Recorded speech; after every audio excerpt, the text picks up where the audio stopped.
You guys, welcome back to Gotta Love Them Movies, your place to talk about the stuff that you love. I'm your host, Mr. Mike Brown. I am here all the time, and oh, you guys, what an absolutely glorious past few weeks this has been. As you know, we've been off the air for a few weeks, and because I got married. Look at this. I'm wearing a wedding ring. Granted, it's on my middle finger because it's a little big for my ring finger, but I got married. You guys, I did it. Yes. Yes. In the words of Kevin McAllister, yes. Yes. Yes. Yes. Yes. Yes. Yes. Yes. Yes. Yes. It's real. It's official. I'm a married man. Documents have been signed. Everything's been turned in. Paper. It's all of it. It's so cool. I'm married now. Oh, I couldn't be happier. Granted, this is a movie show. We talk about all things movies and movie news. But I kind of wanted to share with you guys just a few photos of some of the stuff that we got up to. Not everything, just a couple of things. There it is. There we are on the steps of this is at Bethesda Fountain.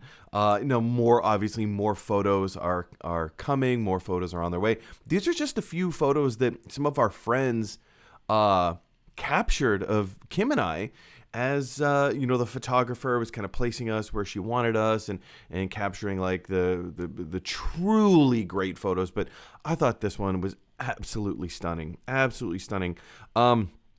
So here we are at the reception, like after we'd already been pronounced husband and wife, and just having our dinner. We got married at the Boathouse in Central Park, which is an absolutely phenomenal. Again, kind of like going back to like movies and stuff. If you've seen the movie 27 Dresses, the Boathouse in Central Park is centrally featured in that film. So yeah, there we are, just kind of like at our dinner table. My goodness, what a night. What a night. Now, I had been teasing for quite a while that I was making my own groom's cake. Kim had her cake, which was absolutely beautiful. It was phenomenal. But I wanted to make my own cake, and here it is. Maybe not necessarily in all of its glory. This was still at my apartment, yet to be transferred down to the Boathouse. But I made my own Jurassic Park cake with my own blueberry recipe. It was quite good. And then, of course, as we got announced as husband and wife, at the reception, the band, because we had a live, sorry, it's just a yellow screen. We had a live jazz band, live swing band, play the music like throughout the reception. So this is how they introduced us. Back to the yellow screen. Sorry, my apologies.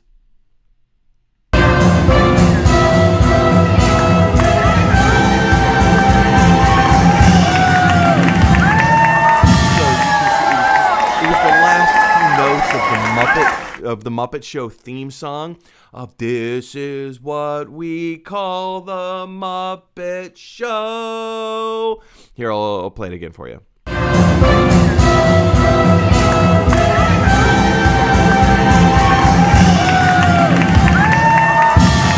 so fun. That's how we got kind of introduced into the foray. Now here we are on our honeymoon. We are at Sandos Finistero was the name of the resort that we went to, the all-inclusive resort. These facilities were stunning, absolutely stunning. It was so beautiful. I can't say enough about these facilities. 10 out of 10. It was absolutely gorgeous. And the views were insane. The service of the hotel, the amenities of the hotel, the food at the hotel,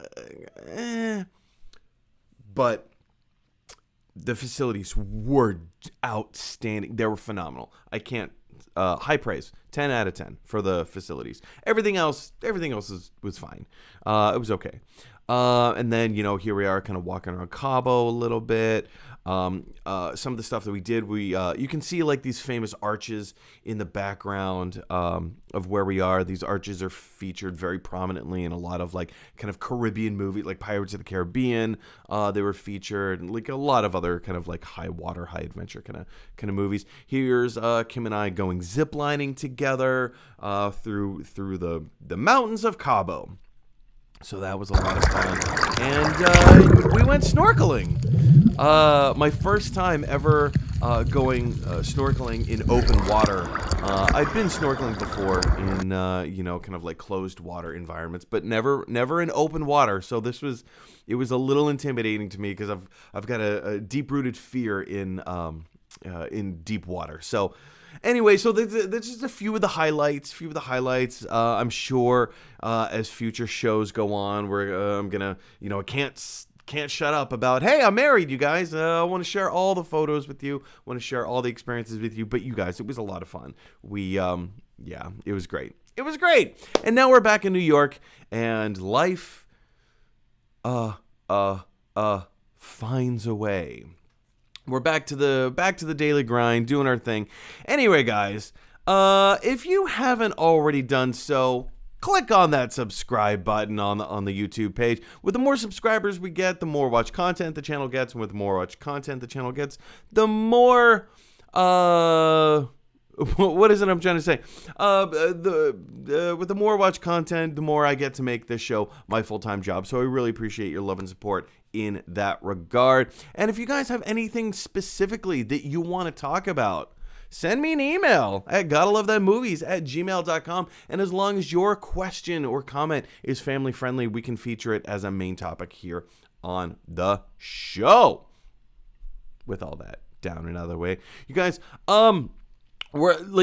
we have so much to talk about. Today is going to be a little bit of a longer show because there's a lot of stuff to cover. Because, we've ostensibly been off the air for 3 weeks. We've got a lot of stuff to cover, you guys. We got a lot of stuff to cover. And here's some stuff that we're not covering today. Like, this is a lot of movie news that has come out that we're not going to be covering today. Maybe in the future, I don't know, we'll see. But Will Poulter will be playing Adam Warlock in Guardians of the Galaxy 3. Alan Horn has retired from Disney as the head of the film division. So what is the film division over at Disney going to look like moving forward after Alan Horn leaves? The trailer for the new Scream movie dropped. The box office of No Time to Die isn't doing as well as people originally thought. Ghostbusters Afterlife, the review embargo has lifted, so people are talking about their experience at Ghostbusters Afterlife. Timothée Chalamet, first images of him in the costume as Willy Wonka. People's first reactions to the movie Dune. Catherine Hahn as Agatha Harkness is getting her own series over at Disney+. Transformers, the new Transformers movie. Was it Rise of the Beasts, I think? Something like that.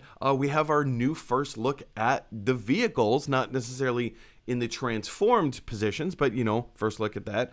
Expendables 4, our first set photos, and so on and so on and so on and so on. There's a lot of stuff that has happened that we don't have the time to cover everything. But I want to start the show off with something that just dropped this morning, and this is huge news, so I just want to cover it real quick. Real quick. Listen, real quick. Okay. All right, you guys. Now, if I was doing my job properly, would have had this already up. There we go. IATSE, which is the union, workers' union in Hollywood, called the International Alliance of Theatrical Stage Employees. Looks like they're probably going to go on strike on Monday unless they can reach a deal with the AMPTP pretty soon, within the next few days, as this article in Deadline points out. Now, I just want to read this article really quick in Deadline, and then we'll talk about the implications. Because, you guys, this is huge. This is probably one of, besides the pandemic affecting film production and television, stuff like this, this is almost as big a news story as the pandemic. This is massive. The implications and how this is going to affect things moving forward is crazy. So we're talking about IATSE, which is the workers' union.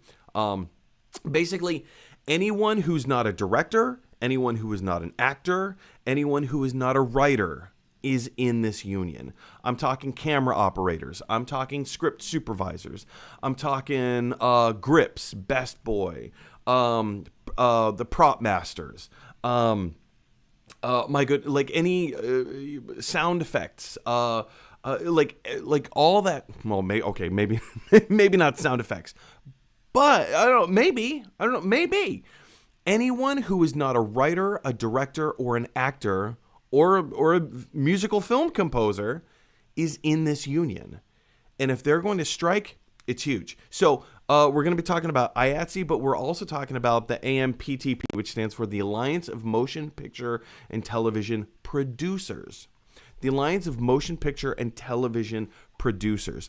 The AMPTP are the people that negotiate these deals with other unions, right? So like the Directors Union, IATSE, SAG-AFTRA. They're the ones who kind of, like, they work with the unions to create fair terms and conditions, and whatever they negotiate to be fair terms and conditions. But IATSE, just to give you guys a little bit of background, IATSE has not had a new deal. Like, what am I trying to say? They haven't negotiated a new contract with the AMPTP for quite a long time, and so their working conditions aren't that great. They're not that great. So let's jump into the article real quick. It says IATSE President Matthew Loeb says that the union will go on strike on Monday unless a deal is reached in the next few days. Loeb said that the union will continue bargaining with the producers this week in hopes of reaching an agreement that addresses core issues such as reasonable rest periods, meal breaks, and a living wage for those on the bottom of the wage scale. He noted, however, that the pace of the bargaining does not reflect any sense of urgency, which is not a good thing. That is not a good thing. And that without an end date, we could keep talking forever. Our members deserve to have their basic needs addressed now. You guys, that's huge. Because here's the thing. The AMPTP wants to drag this out because if they give into IATSE's demands and say, okay, well, we'll just give you everything that you're asking for or whatever, if they like do a really quick negotiation or bargaining agreement now, then that means that it's, from their perspective, they're losing out, right? And so they want to drag this thing out. They want to keep the conditions that have been laid out years ago. And times have changed. Things are different now. We move at a higher rate of production speed. There's a higher turnover. Look at how many more independent film companies there are. And with the higher rate of turnover, you need to pump this stuff out faster and with higher quality than you ever did before. And with the same amount of workers, even if you get more people in the union, it's like the working conditions are not what the working conditions don't allow for proper rest. I am in my own union. You guys know that I'm a flight attendant. I'm not going to tell you what company I work for, but I have my own union that helps to protect me. And when you have these specific things like rest periods, meal breaks, those things are important. And also like a basic wage. When the film studio is making billions of dollars every year on the films that they make, and Robert Downey Jr. gets $20 million to be in this movie. Cool. He's making the money. He's earning the money that is appropriate for his job. But what about all the people beneath Robert Downey Jr.? What about all the people beneath the director? Like, those people are earning, I'm not going to say minimum wage, but not much better. Not much better than minimum wage. So the shift is huge. You can't make these movies without the people who are in the IATSE union. You just can't. Let's go back into this article real quick. The article finishes out by saying the union has also started a strike clock that you can see, like if you click on that link. IATSE says AMPTP reportedly refuses to do what it will take to achieve a fair deal. Now, that's a one-sided argument, but it doesn't sound great. A strike, if it comes to that, will start at midnight 01 Pacific Standard Time on October 18th. The union's, this last part is mind-blowingly like, wow. The union's members voted overwhelmingly last week to give Loeb the authority to call strike if contract talks didn't result in a new contract for 60,000 film and television workers. That's a lot of people, you guys. Voter turnout was 90%. That, I'm not going to say that's unheard of, but that's a lot. That's a lot. That's a high percentage. And of that 90%, 98.6% said yes, that they are in support of authorizing a strike. Okay. So where does this leave the film and television community, right? Where if they strike on, okay, so they go on strike. Okay, big deal, whatever. No, that is a big deal. That's not a whatever. That is a big deal. That means this is not hyperbole. Every single film and television show, movie in production, currently in production, can't work on it. Done. No, like cameras will not be rolling. Period. Nobody will show up on set. There's nobody to film anything. There's nobody to check the sound. No boom mic operators. No costume designers. None of it. Nobody's showing up on set. Everything comes to a screeching and grinding halt. That's why people strike, to get the attention and say, you want us to keep working under these conditions? Not going to do it. And then when everything comes to a screeching halt, then that's where the AMPTP is going to step up and be like, well, we're literally not making anything. Nothing is happening. So if you want to watch Doctor Strange and the Multiverse of Madness, stand in line, because we might be waiting for a while. Spider-Man No Way Home has already wrapped. That's already wrapped filming. It's already in the can. They're in post-production. It's fine. Like, they're essentially ready to roll that movie out. But they're still filming Thor 4. They're still filming Doctor Strange in the Multiverse of Madness. They're filming Willy Wonka right now. All of that stuff gets put on hold until the unions get this stuff figured out. And it's going to be a huge domino effect. Not like they just can't do anything. Now, some of these productions, if they wanted to do a really shady, underhanded deal, they could go out and get scab workers. They could, who are not union. But that's not going to happen. That is, I guarantee that's not going to happen, because if they do, the implications of getting scab workers, nobody will work with that production company ever again. Nobody will. They will have effectively just signed their own death warrants until IATSE and the AMPTP get this thing resolved and figured out. Nothing's going to happen. And by the sounds of it, by what IATSE president has to say, was it Matthew Loeb? Doesn't sound promising. It sounds like on Monday everything's going to come to a screeching halt. So you guys, this is huge. This is absolutely phenomenal, and not in a good way. What do you think other implications of this are going to be? How do you think that this strike on Monday? Do you actually think the strike is going to happen on Monday? Because they've all of the IATSE members. Now, granted, they didn't vote to strike. They voted to give their president, Matthew Loeb, the ability to call a strike. And now he has called one, which is going to start on Monday. This upcoming Monday, midnight 01.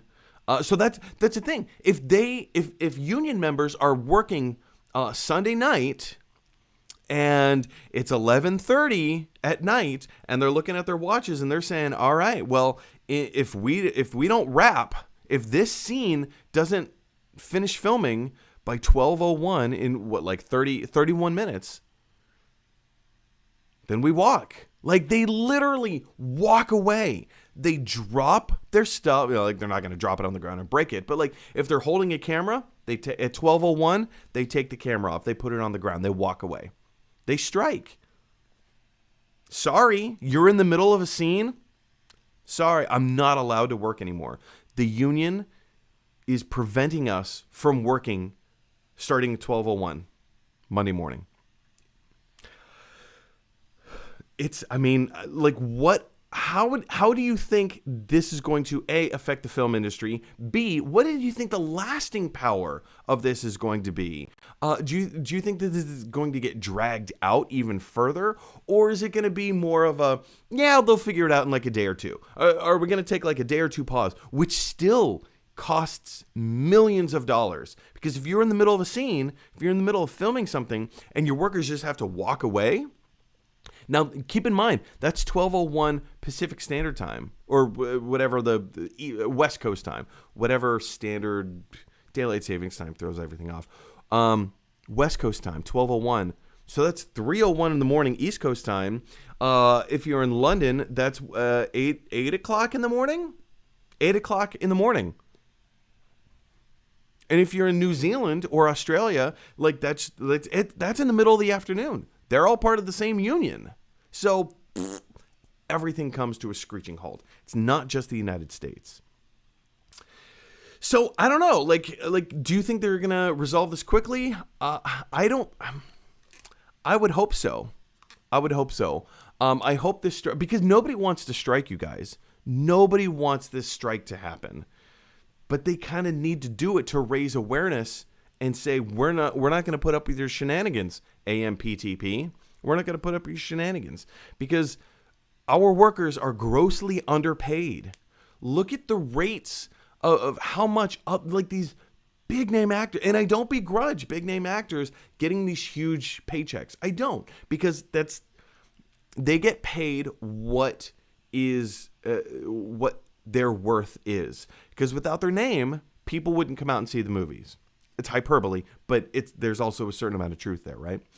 Without the big name of Scarlett Johansson or Robert Downey Jr. or Chris Evans, and I'm just naming Avengers right now, but like without the name, people aren't going to come out and see the movies. So they get paid what they're worth. And right now, these union workers are not getting paid what they are worth. So I hope, and working conditions as well. All this stuff needs to improve drastically. So I hope that they get this resolved quickly. But you guys, I'm going to kick it over to you. What are your thoughts about this? How do you think this is all going to resolve? Do you think they are going to come to a mutually beneficial agreement? Or do you think this is going to get dragged out? Do you think it's going to be weeks before they get this figured out? And if so, dominoes falling on top of dominoes. How do you think this is going to I keep asking the same thing. How do you think this is going to play out? I want to hear your thoughts down in the comment section below. All right, you guys. Now it is time to move into our mailbag. We have got a lot of emails to cover. We got a lot of topics to cover. So let's start. We're going to start rapid firing this stuff pretty quickly. All right. First and foremost, our first email of the day comes to us from the Nerd Zone, and the Nerd Zone says, welcome back, news for next week. Obviously, Nerd Zone sent this last week. Nerd Zone says, hey, Mike, how's it going? Feels like it's been years, so let's dive into news. Book of Boba Fett got a release date. Yeah, it most certainly did. Where's my browser page? There we go. Yeah, Book of Boba Fett. We got an official poster for it. Let's pull up the poster real quick because this is really cool. The Book of Boba Fett. It's officially coming out December 29th on Disney Plus.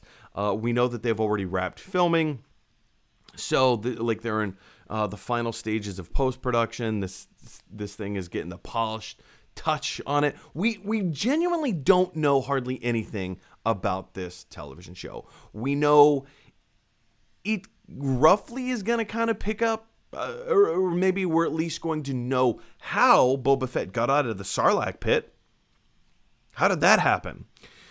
So we're going to have to find out how Boba Fett got out of the Sarlacc pit, and then kind of his adventures from there. We know Ming-Na Wen is going to be his right-hand woman, bodyguard, protector, partner in crime, whatever you want to call it. So they're just going to be going off doing their own adventures. Is this going to take place alongside of The Mandalorian? Is this a prelude to The Mandalorian? We don't know. We genuinely don't know hardly anything about it, except we've got a really cool poster to look at, and we know what's coming out on Disney Plus on December 29th. But you guys, I want to hear from you. What are your thoughts about the Book of Boba Fett? Do you like the poster? What are your theories? How do you think Boba Fett got out of the Sarlacc pit? I mean, that's kind of a pretty cool topic of discussion. I want to hear your thoughts down in the comment section below. All right, let's go back to that email from the Nerd Zone. Nerd Zone, the next topic he has to say is Cobra Kai Season 4 got a release date. And yeah, it most assuredly did. Oh boy, Cobra Kai Season 4 release date, cast story, everything else we know so far. Not only did it get a release date, you guys, we got a whole trailer for it. And it looks spectacular. This thing looks everything that you like, everything that we've been building up towards. You feel like it should reach a culmination at some point, and it never quite gets there. And then we kind of go into this little nook and cranny story, and then we go into this little nook and cranny story. And the trailer for Season 4 does not fail to deliver. We got we get to see, Terry Silver punching a punching bag, I guess. My goodness. It just looks fun. It continues on exactly from where we left off. Eagle Fang has now teamed up with Miyagi-Do, and they have differing opinions. They need to team up. Eagle Fang and Miyagi-Do need to team up to take down Cobra Kai. And Cobra Kai is now taking on Terry Silver. And so now we have the two juggernauts going up against two juggernauts. Oh. Juggernauts, you guys. Juggernauts. But yeah, I'm really excited for this. The trailer looks great. It's everything that you would expect from a Cobra Kai trailer. And, as in the email, as Nerdzone points out, it's coming out December 31st. Coming out on New Year's Eve. So we have something fun and positive to take us into the new year.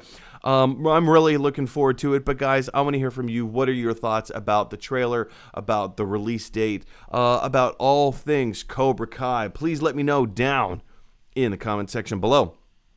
All right, guys, let's go back to the email from Nerdzone. Next thing Nerdzone has to mention is that Stranger Things 4 got another tease. Now, what's interesting about how Nerdzone phrased this is he said another tease. Because if you are unfamiliar with what's been going on with Stranger Things for quite some time, Stranger Things on their official Twitter account, they keep posting stuff. Like, they've been posting stuff for over a year, not regularly. They have not been posting stuff regularly. But we know that Stranger Things 4 is coming out in 2022. We don't know a month. We don't know a date. All we know is the year. I mean, they're saying, see y'all in the Upside Down. Stranger Things returns in 2022. Cool. But they've kind of been giving us little trailers here, tiny little tastes there, and everything is so different. All the little things that they've been putting out is so different from each other. So here, from Tech Radar, this is the website techradar.com, and they've kind of listed all the different things that Stranger Things have been posting. Here we go. Meanwhile, in the Upside Down, we have kind of like looks like they're picking up from where season 3 left off. This kind of looks like the well, obviously it's the clock. If you've seen any of the other trailers, there's a clock prominently featured in an attic. But it also kind of has, maybe it's just the framing of this particular photo, but it kind of looks a little bit like that device that like evaporated David Harbour's character at the end of season 3. Anyway, but yeah, let's keep on going. They have Okay, we've seen this particular Stranger Things 4 teaser came out like well over a year ago with Hopper, like the big reveal of him in Russia working in some kind of gulag. Here is the teaser that I believe Nerdzone was talking about, and I'm not going to play it, but it's called Welcome to Creel House. What's really interesting about this is that we get our real first look at the core cast, right? There's this tiny little voiceover by Steve Harrington, and they're kind of walking through this old creepy house. The trailer starts off with this old-timey kind of like 1940s, 1950s family moving into this home, and everything's wonderful, and then some really odd, strange things start happening. Like, it looks like there was a dead bunny rabbit, like, in the front yard. And then we get, like, a real quick shot of, it brought up a lot of feelings for me from The Shining, of, like, when Danny Torrance is, like, driving his little kiddie car through the hallways of the Overlook Hotel. And then he gets this flash of the two twin girls who had been murdered, and their bodies are just lying dead on the ground. And then, a really quick flash. So we get this flash of, like, the father standing in the hallway and his two kids are, like, laying on the ground. Has a real quick flash, very reminiscent of The Shining in that regard. And then we get this voiceover from Steve Harrington and, kind of fun little banter between him and Gaten Matarazzo. I think that's his name. But my goodness, like, it's just, and then we get the creepy clock tower up in the attic. And, Steve Harrington's like, okay, why are we here? What, can somebody explain to me, what is it that we're looking for again? And they're not in Hawkins anymore. So this is the most recent teaser, the most recent thing that has dropped from Stranger Things. In the past, we've had other kind of really short teasers. One of, kind of the facility where Eleven grew up, and I can't think of the actor's name, but the guy who plays Papa, he walks into the classroom and all the kids go, "Hi, Papa," and then a little dialogue between him and Eleven as a voiceover, and so we've been getting small little tastes of Stranger Things season 4 as it's been unfolding. You guys, I'm like, Stranger Things is in my top 3 favorite television shows of all time. I absolutely love it. So I'm really looking forward to Stranger Things season 4. If you want the ranking, it goes Frasier, and then it goes the Twilight Zone, the original Twilight Zone, 1959, and then it goes Stranger Things. I love everything about this show. I do. I love it. I love the twists and turns. I love the storytelling. I love the character development. I love to see where this stuff goes. There's only one thing that I don't like about Stranger Things. Season 2, episode 7? I think it was episode 7, where Eleven goes on like that weird kind of like side journey into Chicago. That was weird. I mean, I understand the character development portion of it, and that's how she learned to like control her powers, but like, I don't know, I feel like we could have gotten there in a very different way. Anyway, but guys, what are your thoughts about Stranger Things season 4? Are you looking forward to it?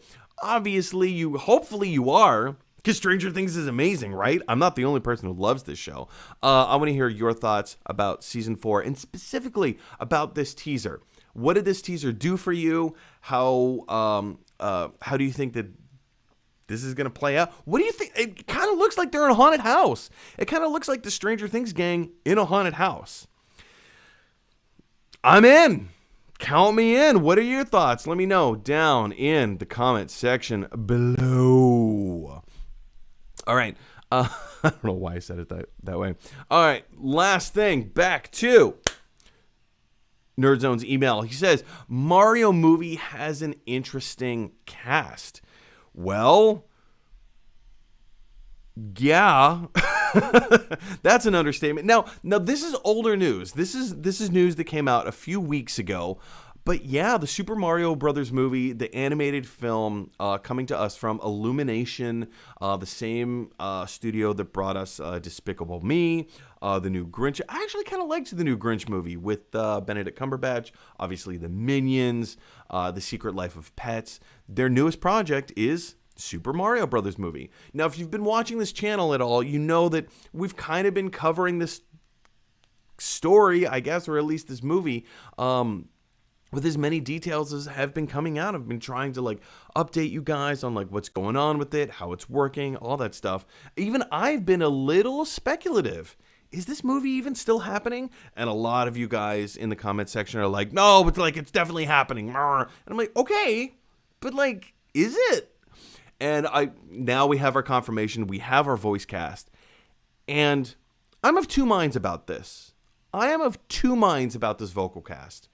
One, it's an impressive cast. My goodness, is this an impressive cast. We're going to go over the casting choices in just a minute.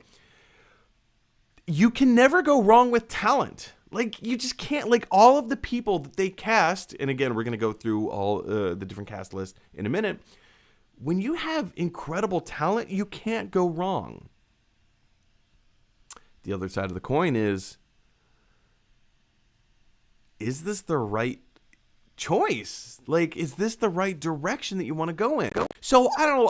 I've got a couple of thoughts. I got a couple of theories, but let's go through the vocal cast real quick.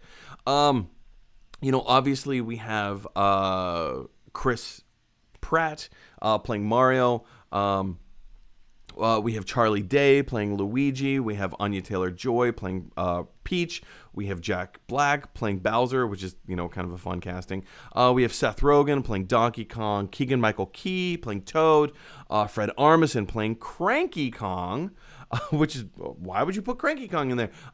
Kevin Michael Richardson as Kamek, which Kevin Michael Richardson is such a tour de force in the VO world. So putting him as Kamek is such a small character, but like, okay. And then, of course, we already knew Sebastian Maniscalco playing Spike, most likely the boss of the plumbers employee. Okay, this is an impressive cast, you guys. This is an absolutely impressive cast, and you can never go wrong with talent. So when all of this was first announced, I was kind of the opinion, because at the time, all we knew that it was Chris Pratt. We didn't know about everybody else. We only knew Chris Pratt playing Mario. And I was like, not whom I would have originally chosen, but at the same time, okay, there's got to be a little voice. There has to be some voice modulation going on. There has to be, because audiences already associate Mario, or the voice of Mario, with and I can't think of his name. Steve Martinet, not Steve Martinet, Charles Martinet. People already associate the voice of Super Mario as Charles Martinet going, "Hey, it's me, Mario." That whole lighthearted, fun thing. But let's be honest, you guys, you can't do a feature-length film with, "Hey, it's me, Mario. Oh, we have to go get a piece of peach, huh?" That's not easy on the ears. That's going to be really hard to listen to and pay attention to for 2 hours, or an hour and a half, or however long the movie is. So you can't go full Charles Martinet. You just can't. You can't. So what are your other options?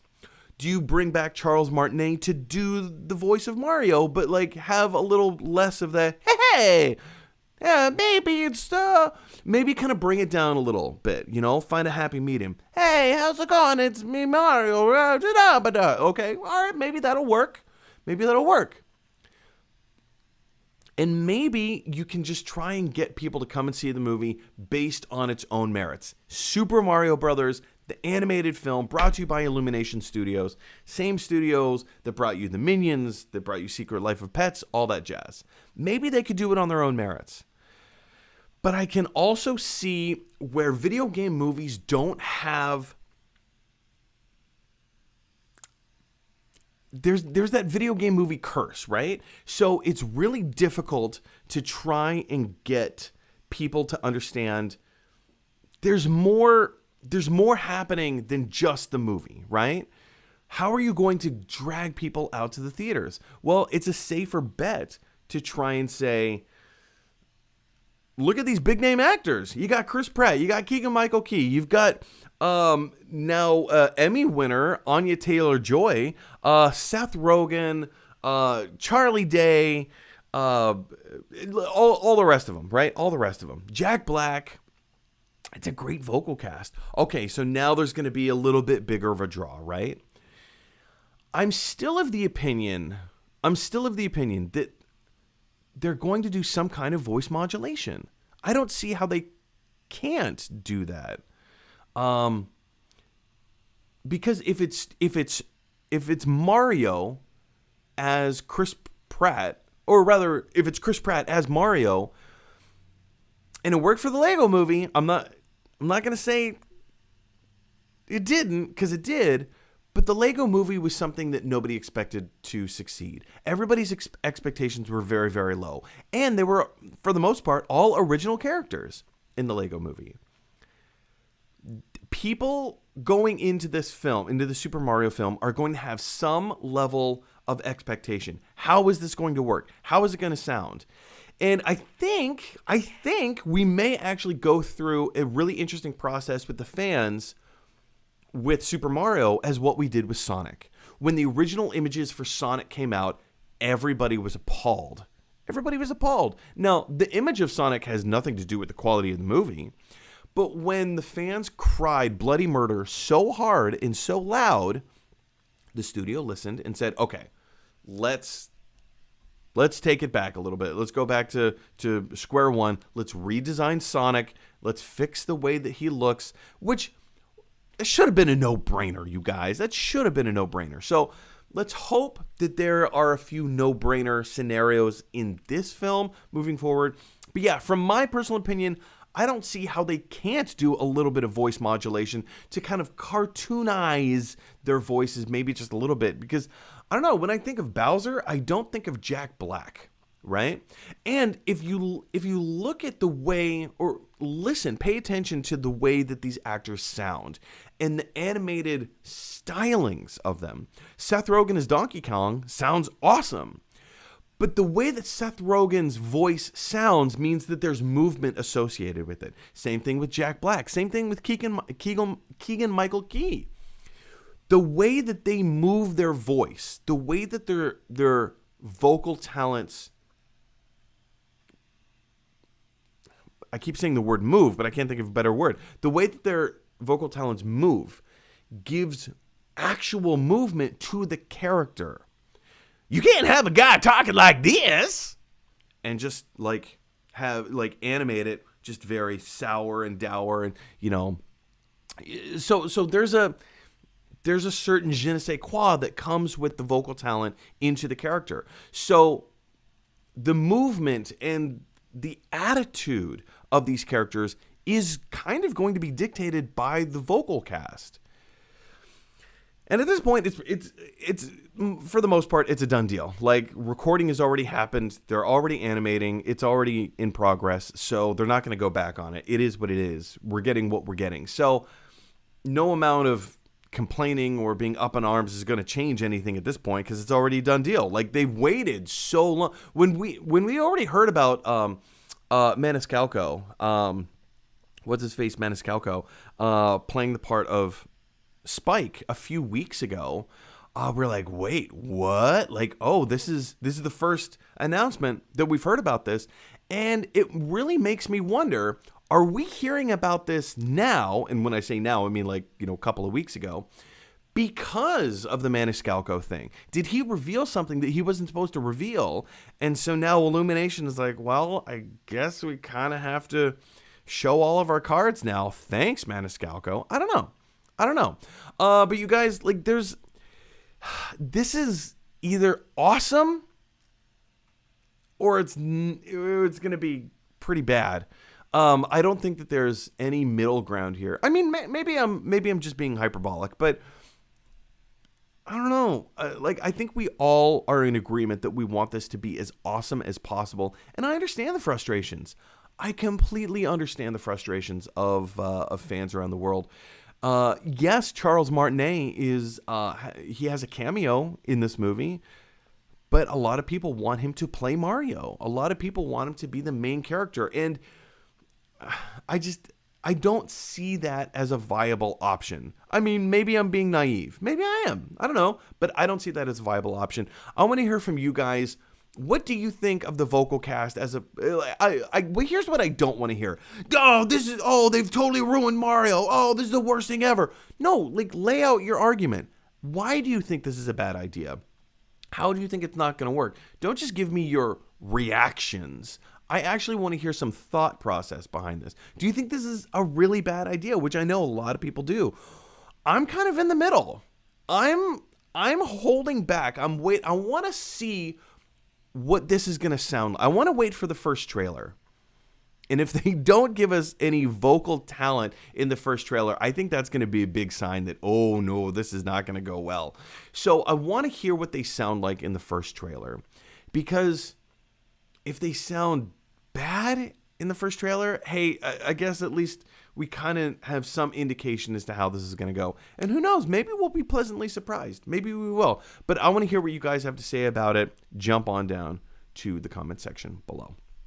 All right, you guys, let's move on to our next email of the day, which is from the Nerd Zone. Nerd Zone says, please include this in your vid. I know you don't like playing games. That's true. I really like video game culture. I just don't enjoy playing video games. I just get frustrated. Anyway, I love like all the stuff, the culture surrounding video games, but yeah, whatever.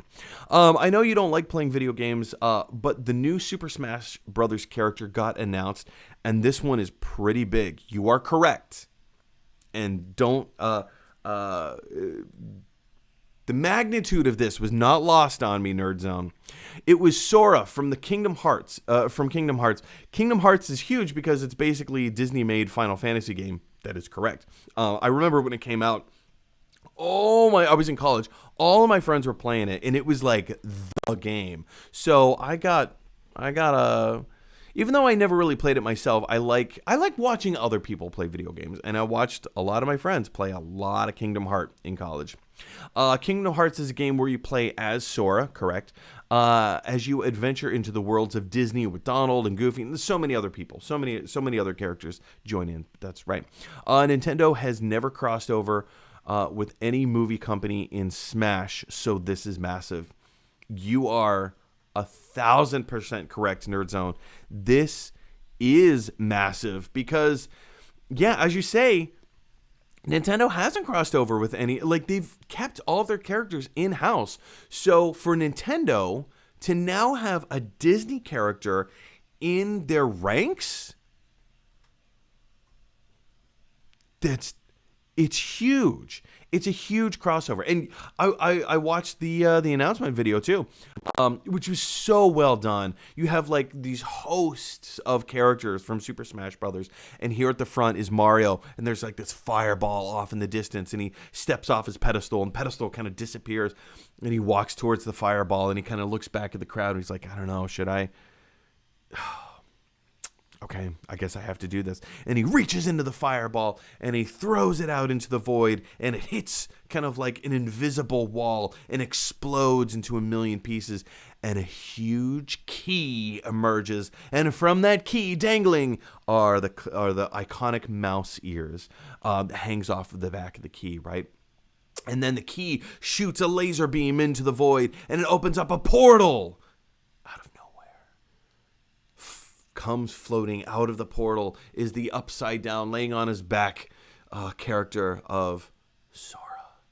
And he floats through this portal, and he wakes up and he grabs the key, and ha ha ha ha! And then we go into a whole bunch of cutscenes, maybe not cutscenes, but action scenes from the video game itself.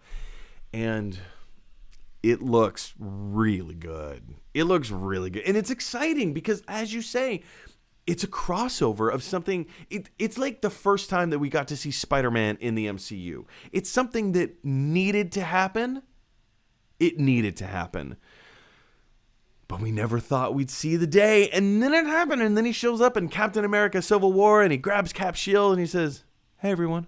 It's that level. It's that level exciting. So yeah, here we have Sora. Let's jump into this article from IGN. Super Smash Bros. Ultimate's last ever DLC character will be Sora from Kingdom Hearts, announced by series creator, I'm going to butcher this name, I sure hope I don't, Masahiro Sakurai. In a final presentation, a new trailer referenced the original Smash Bros. Ultimate reveal. It showed Mario throwing a fireball that opened a portal, bringing Sora into the world of Smash Bros. Sora will be added to the game on October 18th. It will cost $6 as a standalone and is part of the Fighters Pass Volume 2. Sakurai says, Sora's controls are relatively straightforward, but he will remain distinct from other characters. He's built for airborne combat, but his weakness is weight. He weighs less than a young Link or Isabelle, meaning you'll want to avoid hits. As you'd expect, his basic attacks utilize the Keyblade, which is his signature weapon of choice, and several attacks are designed to hit enemies in the air, allowing you to begin air combos, which is really fun and exciting. Sora can also use some of the Kingdom Hearts magic. Some are used for damage, while others are used for cosmetic-only taunts, which I think that's really interesting. The aim is for Sora to control as much as possible, like he did in the original Kingdom Hearts. So basically, we get a brief description as how his character is going to play in the game. But yeah, this is really cool. As you say, Nerd Zone, I'm not the biggest video game fan, but I do enjoy being a part of the culture and just watching what other people do and how they play. And I think it's really fun. I think it's interesting. Even though I'm not a gamer myself, I like watching other people play. But you guys, I want to hear from you guys. What do you like? How is this going to change Smash Brothers? Obviously, again, from the description, Sora is a very light character. He doesn't weigh very much. So, I mean, if you strike him, blows are going to come at a much higher damage rate than other characters. But he's got some tricks up his sleeves. How do you think this is going to play out? I want to hear your thoughts and comments down in the comments section below. All right, moving on to our next email of the day from the Nerd Zone. Nerd Zone says, one more thing. It's funny you say one more thing because you got a few more things on your brain. One more thing. Game of Thrones spinoff House of the Dragon got a trailer. Yeah, you guys, oh, yeah. Oh, there we go. I was like, wait, No Time to Die. What's that? Yeah, I got you. But this looks really cool. House of the Dragon. It looks like it looks like Game of Thrones. I'm interested to see it. I've always been House Targaryen. I hated the way that Game of Thrones ended, the final season.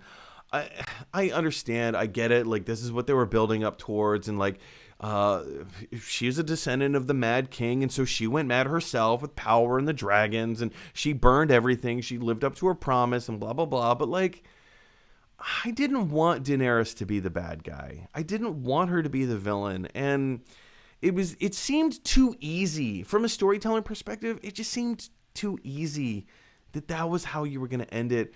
And for everyone who's saying, no, they built this up, from the whole... Okay, yeah, maybe they did.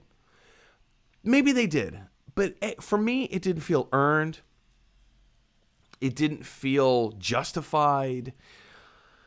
And you can give me all the excuses and all the arguments that you want, but I'm just saying, for me, it didn't feel earned. It didn't feel justified. I didn't like how Daenerys turned out to be the villain. It just, it was another. It wasn't as bad as Lost. I will give them that. It didn't end as poorly as Lost, but yeah, I'm definitely gonna watch this. I'm definitely gonna watch House of the Dragon, because I love House Targaryen. I am full on board Targaryen. Let's bleed Targaryen blood, right? So I'm all in. I'm all in on this show. It looks great. It looks like Game of Thrones. It doesn't seem to be any massive revelations or like, oh my gosh, can you imagine they just did this? Not from the trailer that we got to see. But it looks like Game of Thrones, and I'm in. I love Game of Thrones, except for the last season, but we already covered that. Anyway, you guys, what were your thoughts of Game of Thrones prequel House of the Dragon reveal, or trailer reveal, really? Where do you think I mean, we kind of know a little bit about the story. You know, it takes about 200 years before the events of the Iron Throne, or the fall, or the Battle of the Iron Throne, whatever you want to call it. Yeah, I'm just excited for more. Here's where I am. I love sword and magic. I love sword and magic type stuff. Willow, I thought was great. Willow was like an early influence. The Hobbit, the original Rankin Bass cartoon. I straight up unabashedly love that movie. Obviously, Lord of the Rings was another pivotal moment in like my love of all things like sword and magic. And also the Green Knight. The Green Knight. Oh, so good. So I mean, granted, we're 2/3 of the way through the year, so we still have a little bit left to go, but maybe over 2/3, maybe 3/4. So we still have some big movies coming out, but I still contend The Green Knight is the best movie of the year. That's just me. But yeah, I'm all in. I love this stuff. I eat it up with a spoon, but I want to hear from you guys. What are your thoughts about House of the Dragon? Do you think it's going to live up to Game of Thrones, or is it just going to be kind of a cheap spin-off? Maybe not cheap, but like an undeserved spin-off, maybe like Fear the Walking Dead. Don't hate me, but like, did we really need Fear the Walking Dead? Was that a show that anybody really asked for? I contend no. Is it going to be like that, or do you actually think that there's going to be a lasting staying power here with House of the Dragon? Let me know your thoughts down in the comment section below. All right, let's move on to our next email of the day. Is this the one? This isn't the one that I wanted. Is this the one? Where did it go? Okay. Here's the email that I was looking for, guys. So, Resident Evil, the amazing horror game franchise and questionable quality movie franchise, is getting a more horror-accurate live-action movie based on the first two games. I could tell because the cutscenes from the games were in the film. Resident Evil Return to Raccoon City will release exclusively to cinemas November 26th. It's actually November 24th. You're 2 days off. But yes, November 24th. And yeah, I mean, again, like this doesn't necessarily play into my sentimentalities. First of all, I'm not a video gamer. Second of all, you can tell because I just called myself a video gamer as opposed to gamer. And second of all, I'm not a big fan of the horror scary movie genre, right? Of which this is kind of both things. Now, I did see the original Resident Evil film, and I actually kind of liked it. I liked what it was way back when. I watched the second one, which was so silly. It jumped the shark in the second one. And then they made a 3, a 4, a 5, a 6, something like that. And now they're rebooting the franchise, leaving Mila Jovovich, or however you say her last name, to go and work on other projects. She's now officially out of the Resident Evil franchise. But, you know, they're kicking it off with a brand new thing. And there's parts of this trailer. Let's look at this trailer on its own merits, right? It looks okay. If you're a huge fan of the first two original games, which I believe, didn't they come out in like 1998? I know this film is set in 1998, but I believe, isn't that also when the original games came out? Somebody fact check me on that, please. But yeah, I think it's interesting that they're trying to capture the video game experience a little bit more about the story, which again, someone who's never played the games, I was actually kind of a fan of how they did the story of the original Resident Evil. I thought it worked, and I thought it worked on a level that was clever.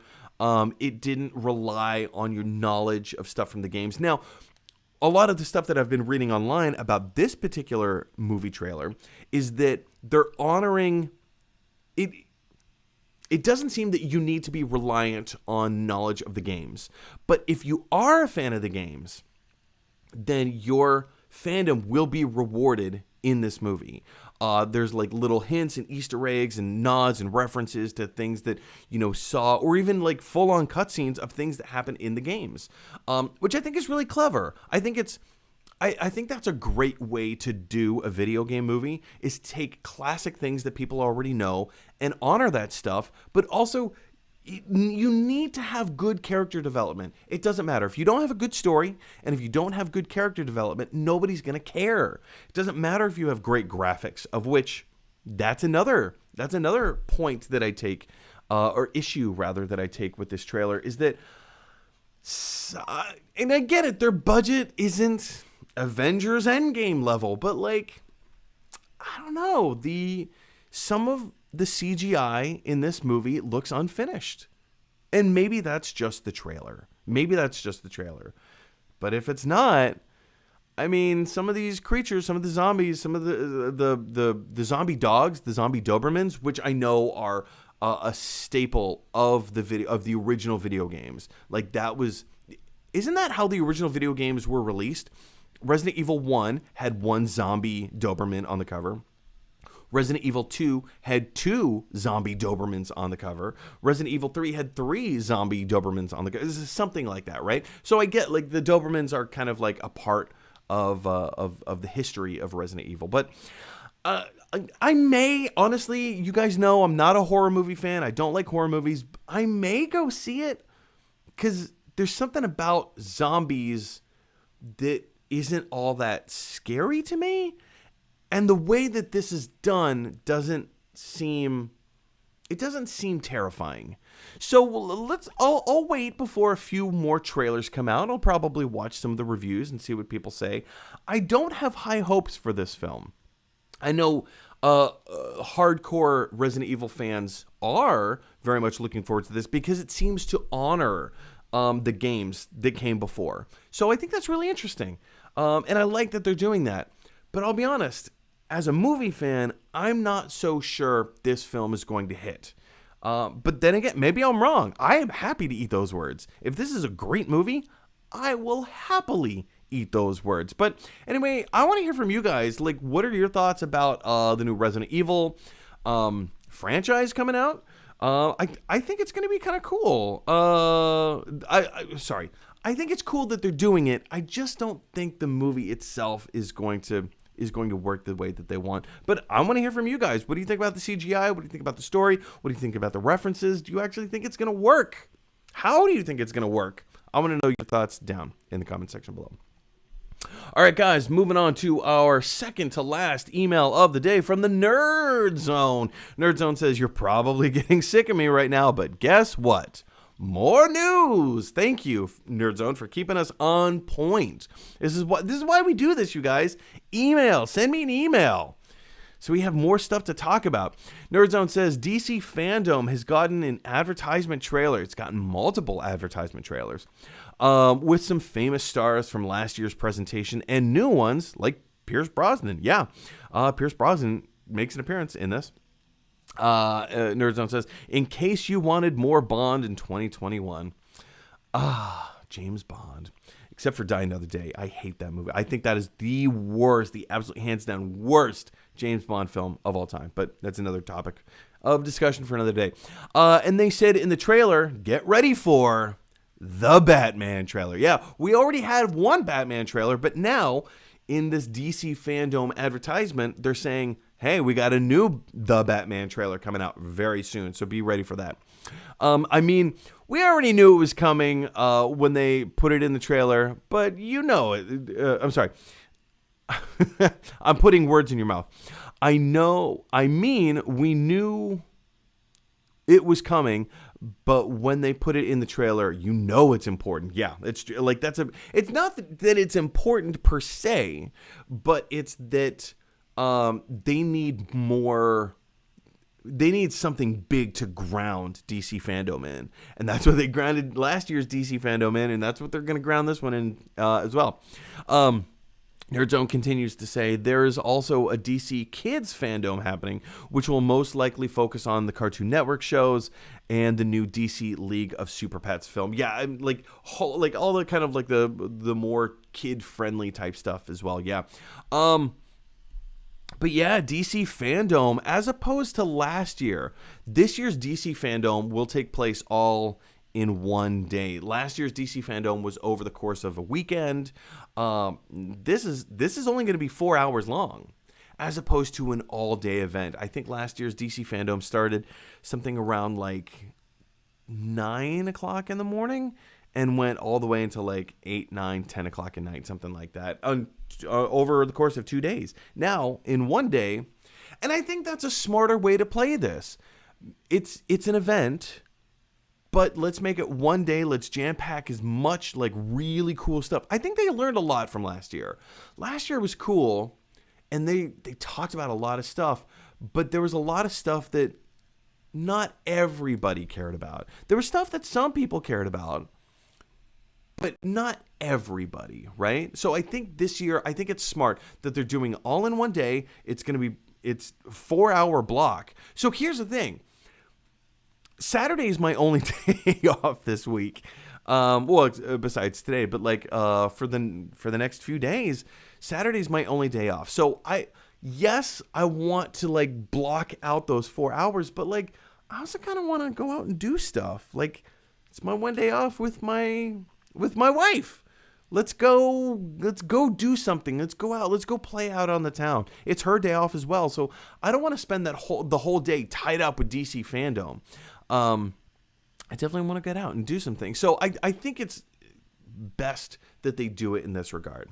So let's talk about some of the celebrities and things like that. Because again, when you have a big event like this, you need John Cena to come in and ground it. You need Dwayne "The Rock" Johnson to come in and ground it. You need Pierce Brosnan to come in and ground it. You need Robert Pattinson. And the reason why I chuckled just before I said his name, in the newest trailer that they just released, it is so obvious in that announcement trailer that Robert Pattinson doesn't want to be there promoting this stuff. Yeah, he's playing the Batman in the upcoming film, but it's so obvious he does not want to be at DC Fandome. He showed up, he read his lines, he went home. He could not care less. And it's so painfully obvious, especially when you compare that against Dwayne "The Rock" Johnson or John Cena, who are so pleased as punch to be able to be here at DC Fandome, to be able to talk about this stuff and just get into the muck and the mire. I know we're gonna get more details about the new Peacemaker show. I know we're gonna get more details about Black Adam. We have to get more details about Black Adam. We're probably going to be introduced to the whole cast of Black Adam, and maybe get a little snippet of footage. I'm sure we are. We've already had a couple of like teeny tiny little announcement trailers about the Peacemaker show. Doom Patrol Season 3 is coming out very, very soon. So I know we're going to get a good look at that. Whole bunch of stuff, everything coming out and down the pike. Here's what I'm excited for most at DC Fandome. We already know the stuff that we're getting. I'm excited to hear what's next. Like, what's the next stuff that we're going to get? Are we going to actually be able to see a few clips from the new Green Lantern show? Tell us about that. I want to know what's going on with the new Green Lantern show. How's it going to work?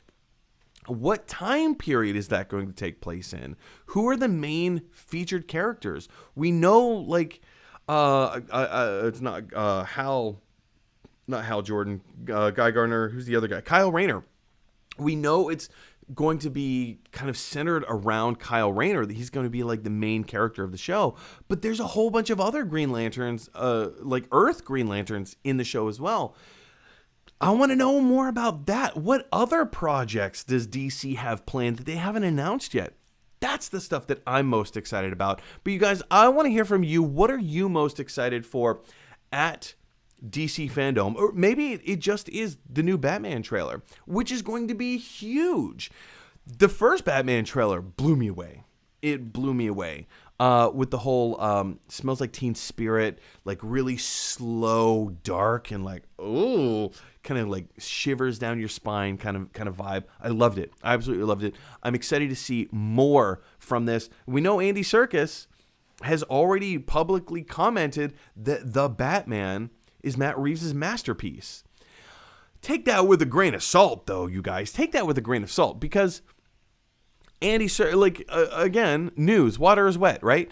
Andy Serkis, an actor who is in the movie, who is also a fellow director on other things, is saying that this is a masterpiece. Of course, like, what else is he supposed to say? So let's take that with a grain of salt. Take it for what it is. But yeah, you guys, what are you expecting at DC Fandome? I want to hear your thoughts and feelings down in the comment section below. All right, you guys, we have one last bit of movie news to cover in our emails, and that again comes from the Nerd Zone. And Nerd Zone says, look, you keep saying one last bit of news till Wednesday. So of course this was sent in on Sunday a few days ago. Probably, I don't know, I'll keep sending you news. Great. And yes, please keep sending me news, Nerd Zone, so we have more things to talk about. Nerd Zone says, so we got news for the Batman, and it's the Lego sets. Now, I will give a spoiler warning for those sets because Lego does a good job with spoilers. Last thing that got spoiled for me by Lego was MODOK appearing in the Avengers game. What do you think of this, Mike? What do you think of this, Mike? Well,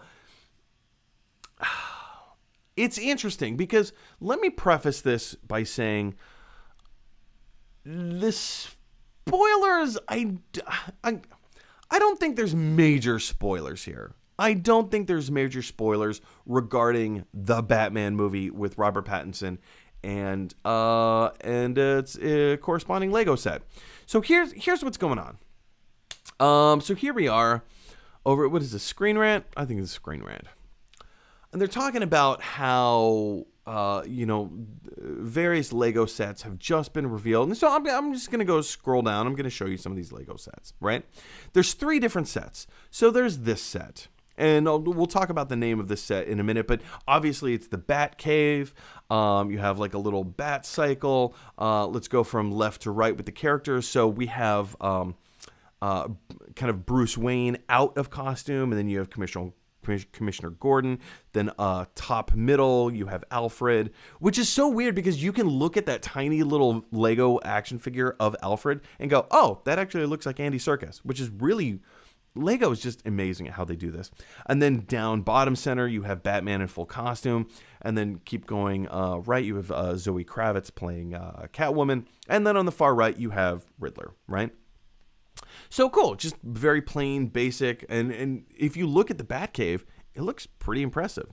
Keep scrolling down, we have another Lego set, which is just Batman and Catwoman, like with a couple of their motorbikes, and then you have the Bat Signal with a little grappling hook nearby. And then the last Lego set that was announced, you have the Penguin, and Batman, and then like a really cool Batmobile. Like I'm really digging this Batmobile, you guys, and I love like all these like blue flames that are coming out of the exhausts from like 5 or 6 different points out of the Batmobile. I think it's really cool. So this Lego set is called Batmobile: The Penguin Chase.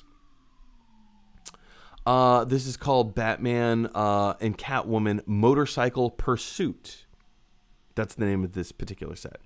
And then when we get to this set, I'm going to scroll up for a second because this set is called Batcave: The Riddler Face-Off. And I think that is, there's another, like, what people are calling spoiler, but I don't think it's a spoiler. I think calling this Batcave: The Riddler Face-Off, I think that I mean, who knows if that's actually going to be something in the movie. It probably will, because Lego is pretty good at putting out spoilers in their sets. The Batcave, the Riddler face-off. So it suggests that there's going to be some kind of an epic fight that goes down in the Batcave between Batman and the Riddler. Like, it stands to reason Riddler is going to figure out who Batman is going to come infiltrate his Batcave, and there's going to be some kind of an epic battle. Whether that's in the first act, the second act, or the third act, I kind of feel this is more going to be a second act plot point, if it is indeed a plot point. That's kind of, I have absolutely no speculation. I have all the speculation in the world. I have no evidence or proof or anything that I'm sources of where I'm getting these thoughts or feelings from. But I tend to think that if this was the final act of the movie, they probably wouldn't reveal like the big set piece. But I don't know, maybe they would. So I'm leaning towards like a second act. This is going to be like the fight sequence of the second act of the movie. Maybe I'm wrong. Who knows? I hope I'm wrong. I don't know. Now, there's one more spoiler that I don't consider it to be a spoiler. Where do we go? At the very bottom, the Batman has so far created high expectations for fans due to the gritty mood tone given by the first trailer. Yeah, and that was a great trailer. Though its biggest competitor will probably be Christian Bale, Christopher Nolan's own Batman legacy. The Venom sequel, Andy Serkis, is in the camp of those who believe that the Batman will be a masterpiece. This is not what I wanted to read. My apologies. Where are we going? Okay, here we go. In this particular paragraph, let's go towards the middle. Those with a keen eye will probably spot another figurine on that box called the Drifter, which is confirmed to be another form taken by Matt Reeves' Batman and not Dick Grayson, contrary to prior speculation suggested. So let's go back up to this this particular set, which has had so much speculation about it anyway. If you look at the character on the far left, that is, as I previously said, Bruce Wayne in his just kind of like dressy clothes. Dressy clothes in his plain street clothes. We've known for a long time that this movie, The Batman, while not an origin story per se, it kind of goes along with Batman Year One. It's Bruce Wayne's first year as being Batman. He's going to make mistakes. He's figuring it out as he goes. He knows he's going to be the vigilante or like some type of vigilante crime fighter to do something. He has to do something. And so he's figuring it out as he goes. So that particular costume, and let's see if we can maybe zoom in on this just a little bit. It's a little blurry, but it kind of looks like, okay, he's in his street clothes. We've seen other images of Robert Pattinson in kind of like the black eye makeup kind of thing. It looks like, and they're calling this character the Drifter, which some people are calling, oh, it's a big spoiler. It's not Robin, it's the Drifter. And I had actually started going through my Batman history. Who's the Drifter? It's nobody. It's literally just a title that Matt Reeves came up with to call Bruce Wayne before he became Batman. That's the best explanation that I can find. So unless anyone else out there can explain something a little bit more concrete to me as to who the Drifter is, that's the conclusion that I came to, is that the Drifter is just Bruce Wayne's alternate persona before he became Batman. So there you go. So those are the only spoilers that I was able to find in this Lego set reveal.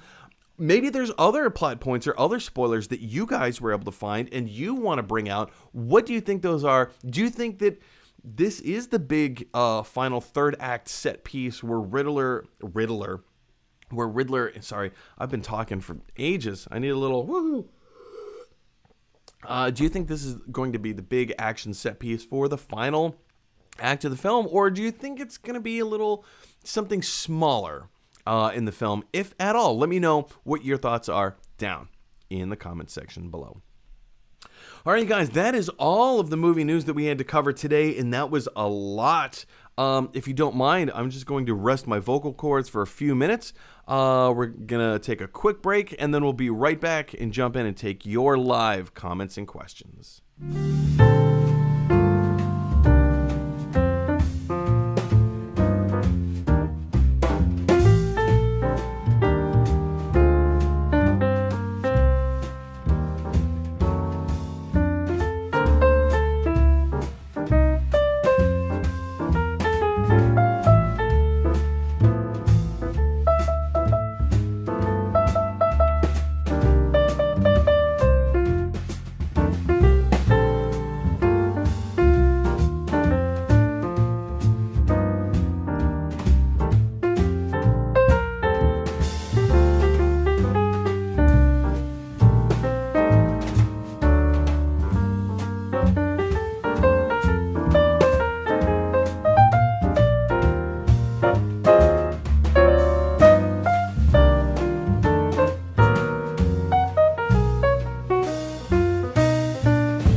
And we're back as my camera is out of focus. Oh, come on, focus, camera. Let's see what happens when we do this. Anything? No? Focus? Well, that's annoying. There we go. There we go. All right, you guys, thanks so much for letting me rest my vocal cords for a moment. Let's jump in. You guys have been writing in live comments and questions all show long. So, yeah, let's jump in and take some of those now. First comment is from Nerdzone. Nerdzone says, "Hey, man, I cannot wait for the show. I've had a pretty crappy day. I was promised a new wheelchair today, but wheelchair services didn't give me it because they expected me to use my old backrest. Oh, even though it's broken with its age. And now I can't use my new wheelchair for another few weeks waiting for new." Oh, man, that sucks. That sucks. That sucks. So a friend of mine, he's been a guest on the show He also was in a wheelchair. I know a couple of years ago he had a very similar situation where, because he has a motorized wheelchair that he just moves around with his arm, and the whole contraption, it hadn't gone kaput, but it was pretty close to dying out. So he got himself a brand new chair, huge upgrade, and same thing. Like, the wheelchair services was just kind of jerking him around, and it was just frustrating. Just, guys, like, do your jobs. Come on, it's not that hard. So I'm really sorry to hear that, man. But I like, one of the things that I love about doing this show is specifically talking with you, Nerd Zone. Like, we get to have this back and forth, even though it's virtual, even though it's through YouTube. Every now and again, you send me emails. We get to kind of catch up a little bit in each other's lives, and you're a really cool guy. You're a really cool dude, and your positivity is so inspiring, and just your worldview and the things that you think about and the way that you approach certain, obviously movies and like topics, but also, like, we've talked about certain life stuff over the months. This channel's been actively active. But yeah, man, like, you're a really cool guy, and just, I don't know, keep on keeping on. Nerdzone also says, I've also quit my history school course, and now I'm doing drama instead. Yes. Oh, I mean, like, I don't want to downplay the importance of education, because as we all know, that's the whole purpose of Donatello. Donatello's whole purpose is the importance of education, and if you don't have the knowledge, you can have all the practical application in the world, but if you don't actually know what it is you're talking about, or if you have nothing to relate to or add to the conversation, doesn't matter. Doesn't mean anything. So, but yeah, while history is very much important, yeah, drama school, baby. Drama school. Love it. Especially as an improv teacher. One of the things that I love about improv comedy so much is that, yes, you're a comedian, but you're also an actor, a director, a writer, an editor. You learn and just intuition.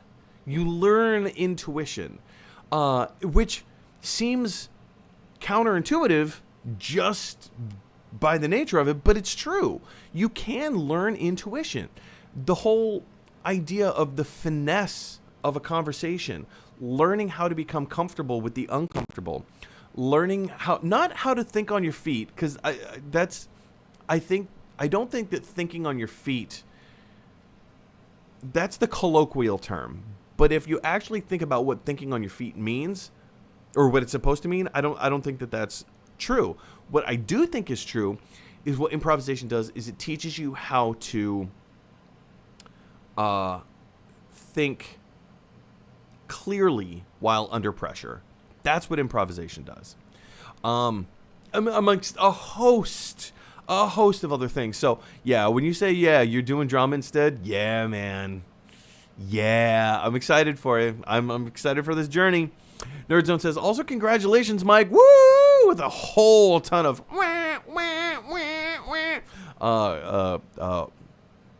poppers, I guess is what those confetti poppers is what those are. It's probably in reference to my getting married. So I'm very excited. Oh, very excited. Yeah, I'm married. Oh, it's so fun. Habeas Humor writes, hi, Mike. Well, hello, Habeas Humor. Thanks for dropping by. If you have any other thoughts or comments or questions, let me know. Like, jump in, be part of the conversation. Jump into the comment section below. And yeah, just let's keep on keeping on, man. Nerdzone says, Book of Boba Fett has been so silent, and that kind of makes me so excited. Also, I know, right? Also, my local football club, soccer, it's true, yeah. You are now the richest football club in the world. Go on, Newcastle. That is exciting. That is really exciting. I know this may not specifically compare, but I've been in the U.S. where everybody's hooked on Ted Lasso. I don't know if you've been watching Ted Lasso over in the U.K., but it's on Apple TV Plus. Ted Lasso is the most charming of shows, and I love it dearly. And it really brings me back to those days that I was living in Ireland and the UK. And I was never that big into football or footy. Like soccer was just one of those things that was kind of looked down upon in American culture, especially like in high school in the 90s. Like everybody loved to hate on soccer. And so when I moved to Ireland, and that was like the thing that everybody did, I kind of got into it. I really did. I kind of got into the spirit of it, and I really enjoyed it. So yeah, go Newcastle, man. Woo! Newcastle. Nerdzone says, I only like season 1 of Stranger Things. The second one was okay, but I got bored on season 3. How dare you? How dare you speak of my favorite television show that way? Third favorite television show of all time. I mean, hey, I get it. Like, film is subjective. Television is subjective. Like, just because I so passionately love Ninja Turtles does not mean that everybody needs to passionately love Ninja Turtles as much or even for the same reasons that I do, and vice versa. So like, it's all good. It's all good. But how dare you? Just kidding. Dominica May, former guest on the show, says, agree with how awesome Frasier is, right? I mean, I think we can all agree there's some things that don't necessarily hold up in today's culture, but the comedy does. Look at the comedy, not necessarily the content of what it is that they're saying, but the construction of their jokes is so wonderful. And it's highbrow humor. It's here's a dude or a set of dudes, like a set of brothers who are in the upper echelon society of Seattle. They are the self-proclaimed socialites and wine aficionados. They really truly believe that they are upper class, and they play into that. They play the part. But then you have the dynamic of them being tethered to their father, who is so lower middle class. He's like the epitome of lower middle class. And there's nothing wrong with that. There's nothing wrong with either side. But to see the dynamic and just have them play off of each other and the comedy itself is just brilliant. It's just brilliant. I love it. Oh, I love it so much. Again, not for everybody. I get it. But, I love Frasier. Oh, the comedy's so good. Nerdzone says, okay, so my opinion on the Mario cast. Jack Black as Bowser is perfection. Anya Taylor-Joy as Peach, perfection. Keegan-Michael Key and Seth Rogen, I can hear it. Not great, but I think they will do all right. Charlie Day, I can actually totally understand, and that he will do a good job. Now, Chris Pratt, I was hesitant until someone did an animation of Mario talking, but with Emmett's lines. I saw a different animation. Actually, Chris Pratt posted it.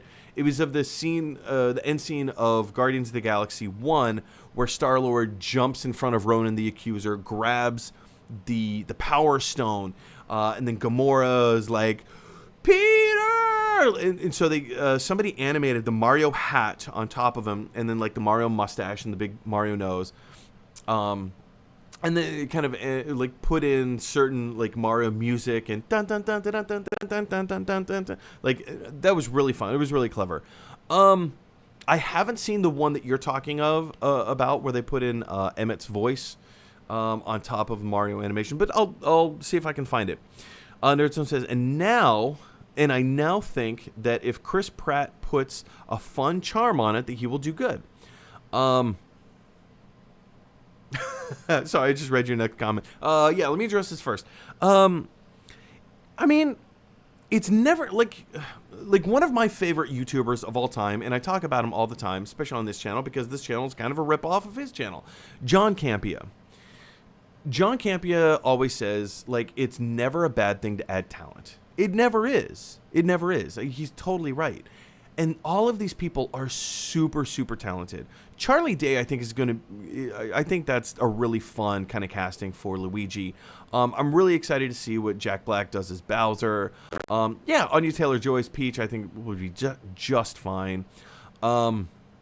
Everybody else, I think everybody's gonna do fine. But then again, like I said before, your vocal acting informs movement, right? Physical movement. So I'm interested to see how these characters, we already know how they move, and how their personalities kind of are when they're relaxed. How is the vocal talent going to inform those decisions? So, like I said, we just have to wait for the first trailer to come out. But I have faith. I have hope. I have hope. How about that? I have hope. Nerdzone says, you describing the trailer for Sora makes me want you to read me a bedtime story. Oh, dude.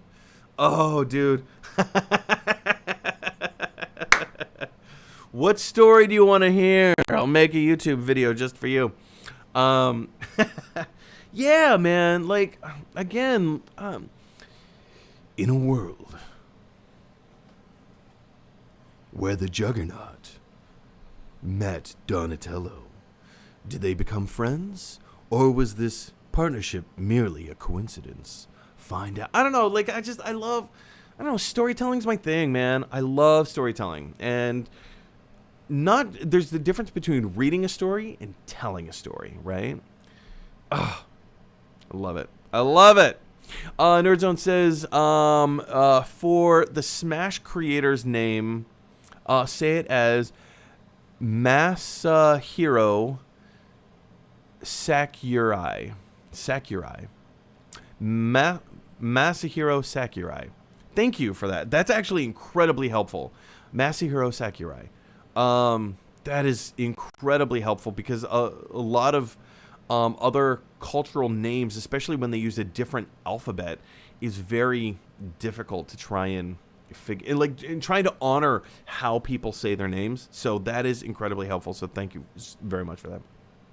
John Vogel, I hope you're still watching. How are you, buddy? John Vogel's a very dear friend of mine. Lives here in New York, a fellow improviser. John Vogel said, Sora sounds like he'll play a lot like young Link, but more air-focused. Personally, I was hoping the last Smash character would be Goku. Interesting. Well, so as Nerdzone points out, if Nintendo, like with Nintendo reaching out to Disney or whoever reached out to who, with Nintendo and Disney reaching kind of a deal, a partnership of having a non-Nintendo character be part of this thing, that would kind of be a similar thing with Goku, would it not? With Dragon Ball Z having a non-Nintendo, or am I wrong? Am I wrong in saying is there? It seems like a missed opportunity if there isn't. I actually don't know. Is there a Dragon Ball Z video game on Nintendo? I actually don't know that. Interesting. But yeah, I can see what you say with Goku. But I mean, yeah, Sora's a very different character from Goku. But, I mean, is he though? Is he kind of like the Disney Goku? I don't know. And maybe I'm like stepping on everyone's like nerdgasms right now. I'm like, no, how dare you mention that? Blah. I don't know. Nerdzone says, I mean, Goku is a stretch. I know Sora is Disney and he was made by Square Enix and is a game character only. But Goku, even though he's had games, well, there you go. That answers my question. He is strictly anime and manga and started in anime. So, okay, yeah. So, I mean, that would kind of is a very similar thing of what we were talking about before. Nerdzone also says, Goku is too powerful. It's like if DC made a fighting game and Dr. Manhattan was a character. I say that because Dr. Manhattan is OP.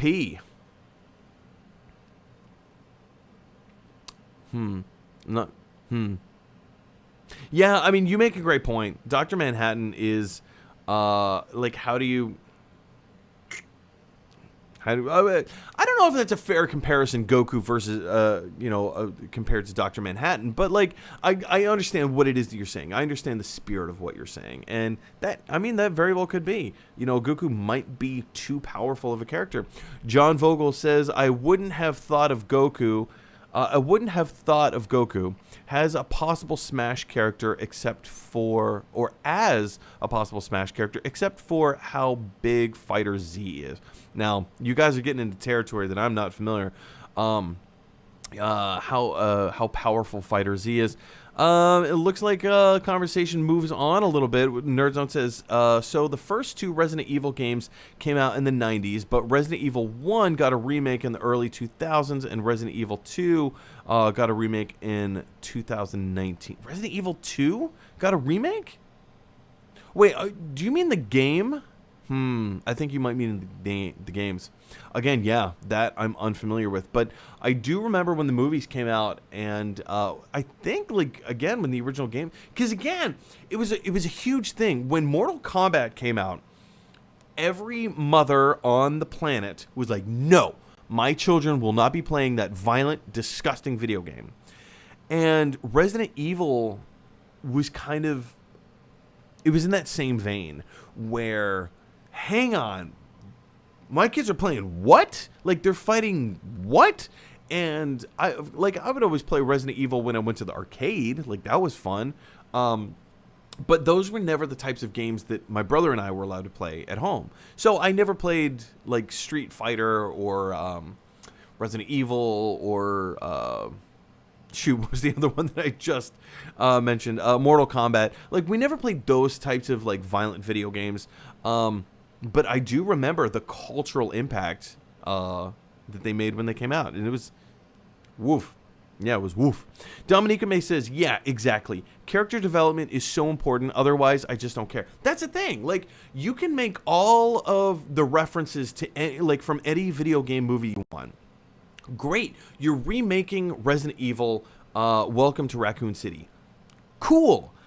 I don't think it necessarily looks that good in the trailer. I am interested to see what they're going to do with it. And I love that they're honoring the video game story in the original 2 games. I think that's awesome. But if you're building a movie based on honoring what came before in the games, and you don't have good character development and you don't have good story, you may have a story, but having a story does not mean it's a good story. Then, as Dominica says, you just don't care. You need good characters. You need to care about the people. You need to care about the characters. Because if this, and forgive me, I can't think of the character's name, but if this woman is our one entry point into this movie and we're just following along and it's doopa-doopa-doo, hey, look, here's the thing. Doopa-doopa-doo, hey, look, here's the thing. And we don't care about who she is or her thoughts or her feelings or where she came from or why this is important to her, and how her choices in life are going to change based on the events of now, we're not going to care. We're not going to care. It doesn't matter. So maybe that's the video game curse. Maybe the video game curse is not knowing. It's not necessarily what happens in the movie and how they honor the video game or don't honor the video game. Maybe the video game curse is that you have one-dimensional characters in the video game, and so creating a story around the character would intrinsically change what the nature of the game is. I don't know. Thoughts? Let me know. Nerdzone says, I'm excited for the Batman, the Flash, Black Adam, Peacemaker, Aquaman 2, which I enjoyed the first one, but not enough to want a sequel. Also, if Amber Heard is in it, well, that's all I'm saying. Same with Shazam 2. Loved it, but but I'm not that excited for the sequel. It's just my thoughts. Yeah. Shazam 2. I loved the first one. I loved the first Shazam. The movie's so good. I'm interested to see how Black Adam is going to play out. It definitely looks like they're building him up as a hero turned anti-hero, possibly turned villain, which is kind of the backstory of Black Adam. He definitely sees himself as the hero of his own story, and he will do whatever it takes. You know? Very similar with Peacemaker. Peacemaker will do whatever it takes for world peace. If that means genocide, then so be it. So that's the interesting thing with Peacemaker. Obviously, we're all excited for the Batman. We all want to see more from the Batman. The first trailer was phenomenal. It's great. The Flash, kind of talking about what you said with Amber Heard, I still have unresolved feelings with Ezra Miller. Whether Ezra Miller was in the right or in the wrong, or whether it was staged, this whole thing that happened with this throwing a woman to the ground on camera in Iceland, I still have unresolved feelings about that. Like, did he physically assault a woman in Iceland and nothing happened as a result? I don't know. Or maybe they did like have some kind of a settlement and everybody has a gag order so nobody can talk about it. I just want Warner Brothers to make some kind of a statement and say, hey, we've dealt with this situation. It's all resolved. We're moving forward. That's all I need. But nobody said anything about it, and so that's frustrating to me. With the Amber Heard situation, I think everybody is so sick and tired of the Johnny Depp Amber Heard situation. It almost doesn't matter what the outcome of any of these lawsuits, or they're not lawsuits, what any of these like court dealings turn out to be, because we're just sick and tired of hearing of it. We're just sick and tired of it. So yeah, Amber Heard's going to be in the movie, but I mean, whatever. It is what it is. So take it for what it is. Moving on.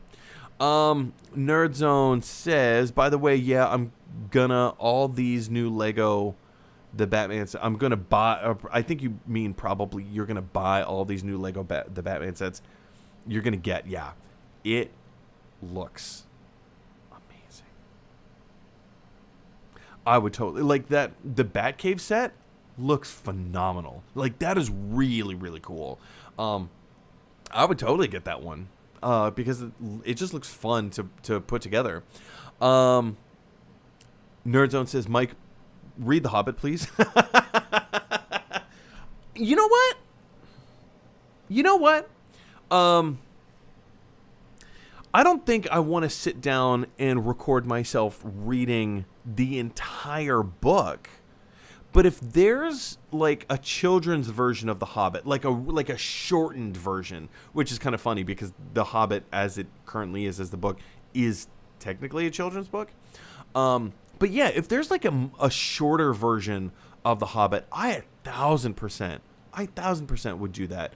Let me look into that. Like in all seriousness, I will look into this because I love the story of The Hobbit so much.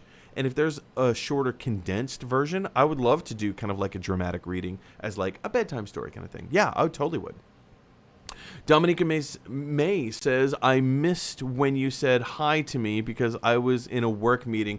Well, Dominica, let's go back up to your original thing, original comment where you said, agree with how awesome Frasier is. Yes. Hello, Dominica. Thank you for joining us. Frasier is amazing. It's such a smart comedy, and I loved it. Did you add anything else before? No, I don't think so. Yeah, Dominica, you're amazing. You're just like Frasier. Well, hold on. Hold up. Let me You are as wonderful in real life as the fictitious Frasier Crane is. As much as I love watching the fictitious Frasier Crane, that's how much I love hanging out and chit-chatting with you. Nerdzen says, by the way, I'm not only mad with Amber Heard being in the movie, but I'm also mad they gave her a chance to do films and Johnny Depp is just not doing movies. Oh, okay. So, admittedly, I haven't really spoken at length about the Johnny Depp Amber Heard situation. I'm probably not going to make a standalone video about it. It's a situation that I kind of want to steer clear from. But here are my thoughts. Warner Brothers, man, this is a complicated situation. Warner Brothers knows more in their internal investigations than is public knowledge. there's a reason Johnny Depp is not doing movies right now. There's a reason Johnny Depp got fired from Fantastic Beasts. There is a reason that he's not hireable right now. As succinctly as I can put this together, and let me come back to this real quick, because I just want to address some of these other comments that are coming in, because these are lighthearted and fun, and then I want to come back to your comment real quick. Dominica May says, I only get Marvel Lego, not DC. Oh, so we won't be doing a Marvel, or we won't be doing a DC Lego build? That's fine. Nerdzone says, the Leonard Nimoy Bilbo Baggins song, please. Oh, I am well familiar with the Leonard Nimoy Bilbo Baggins song. That whole soundtrack is just mwah. The greatest adventure is what lies ahead. Yeah, oh yeah, I've memorized the whole movie from start to finish. Chip the glasses, crack the plates. That's what Bilbo Baggins hates. That's what Bilbo Baggins hates. So carefully with the plates. Oh yes, I know this soundtrack very, very well. And Dominica May says, "Oh, you're a sweetheart, Mike." Well, hey, takes one to know one. Okay, Nerdzone, I'm gonna get back to this Amber Heard Johnny Depp thing. So really quick, as succinctly as I can sum this up. Amber Heard and Johnny Depp very publicly had a falling out with each other, right? She claimed spousal abuse against Johnny Depp. Johnny Depp claimed spousal abuse against Amber Heard. And they started lawsuits with each other, like whatever. Legal terminology is not my forte, so my apologies if I get some technicalities wrong, right? But the general gist is that they sued each other, right? They're divorcing, blah, blah, blah, all this stuff, right? Cool. Good for them. The Sun newspaper in the UK called Johnny Depp a wife beater. So he sued the newspaper in the UK, claiming a libel suit. Now, my understanding of all this is that in order for libel to be true, you need to make a statement that is not true, and it needs to be heard or said to more than one person, to the person that you were saying it to, and it needs to have hurt you in some way, in terms of like punitive damages, or like I lost a job opportunity because you said this and somebody else believed it, right? So if I were to say something like Donatello beat Juggernaut to death. Let's just say Donatello beat Juggernaut to death. First of all, that is a lie. That is not true. So that checks that box, right? Second of all, I need to tell somebody else. So I'm going to say that to, this is my cake topper for my wedding cake. I'm going to say that to T-Rex. So I now say that to T-Rex. And T-Rex believes me. And now T-Rex...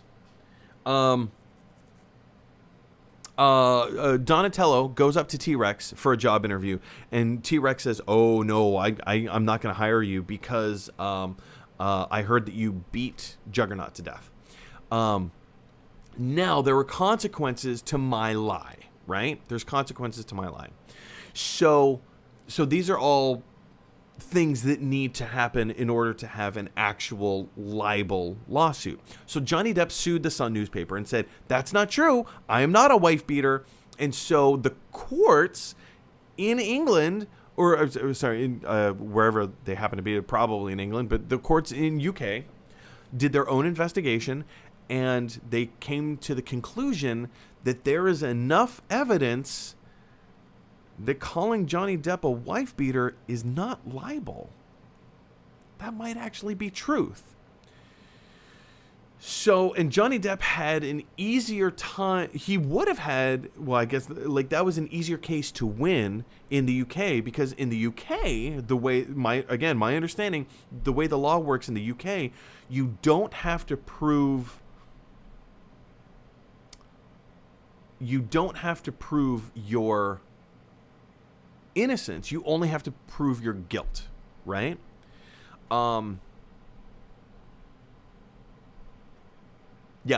Yeah. So Johnny Depp had nothing, like, that should have been an easier case for him to win. Now in the United States, it's reversed. You don't have to prove your guilt. You just have to prove your innocence. So if somebody accuses me of using foul language, how do I prove that I've never used foul language? How do you prove that something doesn't exist? You can very easily prove that something has. Like if somebody filmed me using foul language, well, then that's proof. Mike has used foul language. But if nobody has a videotape of me using foul language, but somebody still says, "Oh, well, Mike has used foul language," how do you prove that I've never used foul language? Like, how is that? How do you prove something that doesn't exist, right? Theoretically. So in that regard, so that's what we're currently waiting on in the United States.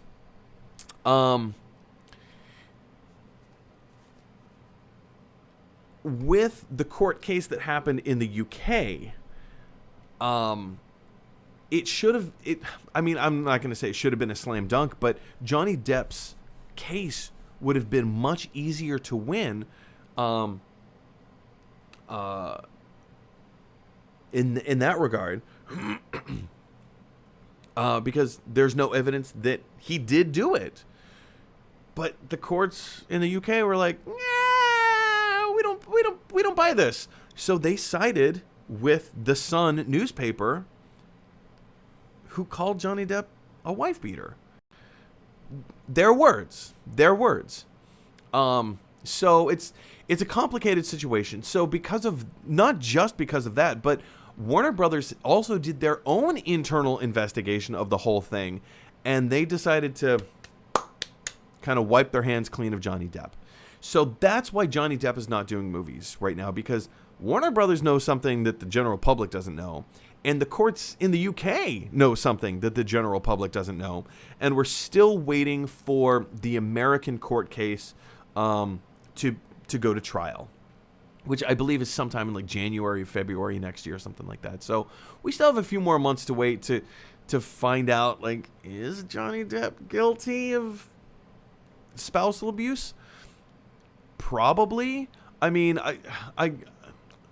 I wasn't there.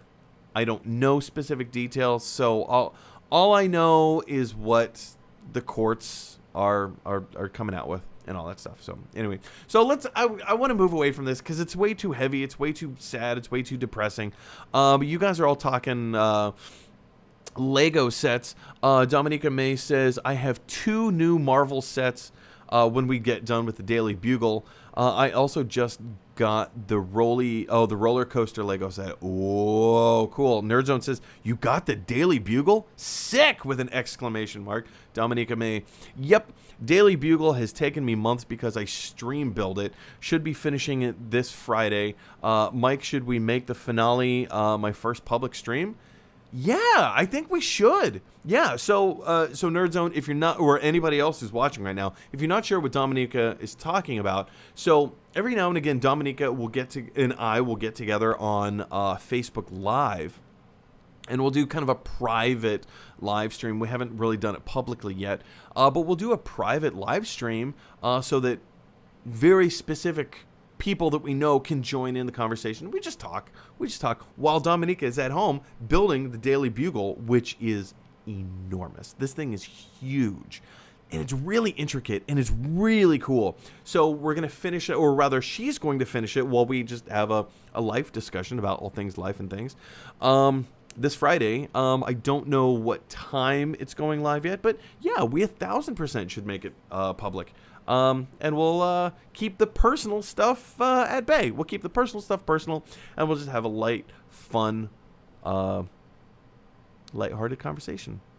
All right, guys, I think that is going to wrap it up for me. It has been a minute since we've done this show. Like I said, I've been off getting married and having a honeymoon in Mexico. So it was fun. It was incredible. I loved it. I love sitting here talking to you guys. I'm so glad that we got to catch up on so many different topics. I certainly have my editing homework cut out for me. And you guys, tonight I'm going to see James Bond. I'm going to go see No Time to Die. I'm so thrilled. I've been hearing some decent things from it. I've also heard some negative things from it. So I will let you know my thoughts about No Time to Die probably next week, because I just gotta talk about it. Just gotta talk about it.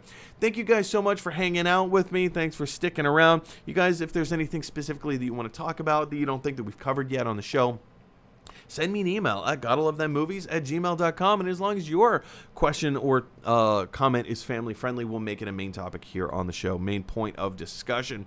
You guys, if you like this video, click like. If you really like this video, click subscribe. And if you really, really like this video, click share, because that is exactly what my T-Rex cake topper from my wedding would want you to do. Roar! Anyway, guys, we live in a weird, crazy world where everybody has their own thoughts and opinions, and sometimes those thoughts and opinions clash. So if you have an opportunity to infuse just a little bit of kindness into the world today, please, I implore you, take that opportunity. As always, in the words of Bill and Ted, Bill S. Preston Esquire and Ted Theodore Logan, be excellent to each other. I will see you guys next week.